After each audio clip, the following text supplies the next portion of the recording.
This morning we'll be replacing the transmission fluid on this 2012 Hyundai Sonata. Hello everyone, I'm James. I started working on cars at 8 years old with my dad. My passion is cars, saving money, and helping others. I've saved myself thousands of dollars with my own car repairs. In this channel, I'll show you simple to follow steps to fix your own car. With that, come with me. Let's get it done. Now, before you start any application, be sure to securely put floor jacks underneath both sides of the vehicle. The 2012 Hyundai Sonata has a sealed transmission. Rather than a dipstick where you fill the transmission fluid, you will remove this fill plug bolt. It is located on the top of the transmission, about halfway between the left and right front wheels, just in front of the firewall. Always remove the fill plug first. Both the fill plug bolt and the drain plug bolt use the same 24mm socket.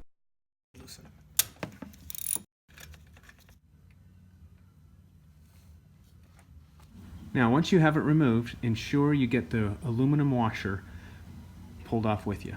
And then we're going to clean this before we put it back on and use it again.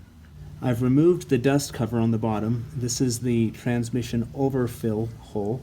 So we're going to take that out, and it's fairly easy to turn. You can use a 3/8" drive, but it just comes right out. And you can see that the transmission fluid is quite dirty. And then this here is the transmission drain. Okay, the drain plug is the same size as the fill hole, which is a 24mm. So, you can see it there.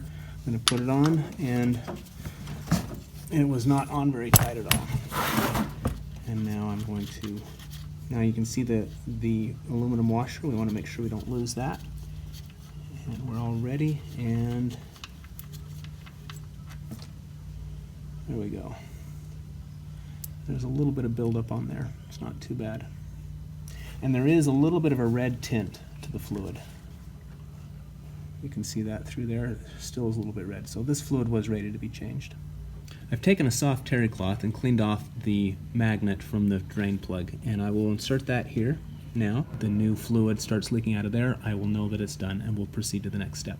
I've put the drain plug back in, only hand tight, because it doesn't need to be in for what we're going to do next, and I've left this plug out of this hole.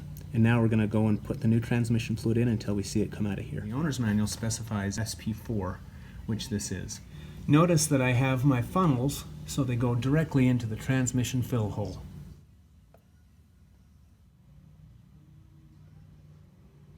I'm going to do multiple fills on this. The front end of the car is off the ground, so I can cycle it through the transmission when I start it and run it through all the gears. But to do that, we want to make sure that we put the fill bolt back in the fill hole. So I'm going to do that now. Making sure I've got my aluminum washer on.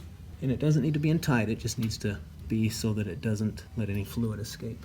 Okay, with the traction control off, the car is going to run through all the gears. Okay, now we're going to run it through the reverse gear.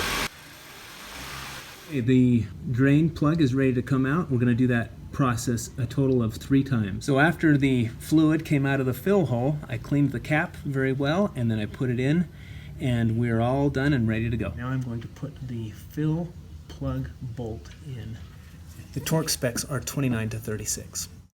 Okay, 20, 30, right there. Don't forget to subscribe and hit the bell so you can receive notifications for all the new videos. If you liked it, give it a thumbs up. If you did not like the video, let us know in the comments what we can do better.